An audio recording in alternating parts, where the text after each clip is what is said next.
ദൈവതിരുനാമത്തിന് മഹത്വമുണ്ടായിരിക്കട്ടെ. പ്രഭാതത്തിൽ നാം കേൾക്കുന്ന വചന പുലരിയിലേക്ക് എന്നും ജീവിക്കുന്നവനായ യേശു ക്രിസ്തുവിൻ്റെ ധന്യനാമത്തിൽ എല്ലാവർക്കും പ്രഭാത വന്ദൻ.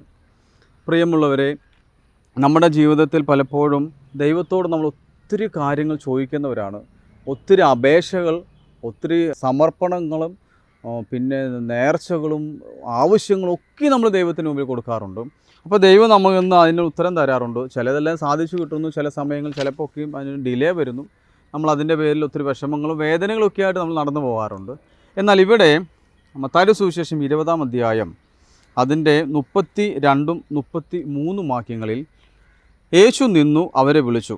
ഞാൻ നിങ്ങൾക്ക് എന്ത് ചെയ്യണമെന്നാണ് നിങ്ങൾ ആഗ്രഹിക്കുന്നത് എന്ന് ചോദിച്ചു.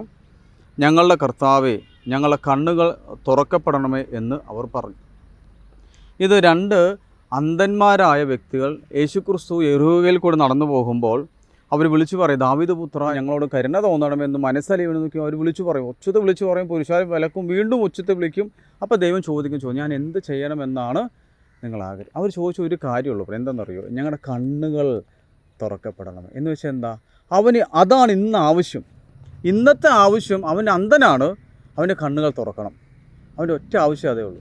പക്ഷെ നമ്മളത് ചിന്തിച്ച് നോക്കിയേ, രാവിലെ എഴുന്നേൽക്കുമ്പോൾ മുതൽ രാത്രി കിടക്കുന്നവരെ അപേക്ഷയാണ് അല്ലേ? നമുക്കൊരു കാര്യമല്ല, 10 വർഷം കഴിഞ്ഞ് നടക്കേണ്ട കാര്യം നമ്മൾ ഇന്ന് അപേക്ഷിച്ചുകൊണ്ടിരിക്കുക. പക്ഷേ ദൈവം ചോദിക്കുകയാണ്, എന്താ ഞാൻ നിനക്ക് ചെയ്തു തരണ്ടേ എന്ന ചോദ്യത്തിന് മുമ്പിൽ നിനക്കിപ്പോൾ എന്താവശ്യമാണ്? ഈ പ്രഭാതത്തിൽ നിനക്ക് എന്താവശ്യം? അത് നീ ചോദിക്കും. നമുക്ക് ഇന്നേ ഉള്ളൂ.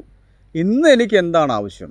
അത് നീ ചോദിച്ച് കർത്താവിൽ നിന്ന് വാങ്ങിക്കുക. അവർക്ക് സൗഖ്യം കിട്ടിയതുപോലെ ഈ പ്രഭാതത്തിൽ നിൻ്റെ ആവശ്യങ്ങൾ അറിയുന്ന ദൈവത്തിന് മുമ്പിൽ ദൈവം നിന്നോട് ചോദിക്കുമ്പോൾ എനിക്ക് ഇന്നിൻ്റെ ആവശ്യം ഇതാണെന്ന് പറയാൻ സാധ്യമാകുന്ന ഒരു മനസ്സിനും ഹൃദയത്തിനും ഉടമയായി നീ മാറുക. ദൈവം നിന്നെ അനുഗ്രഹിക്കട്ടെ.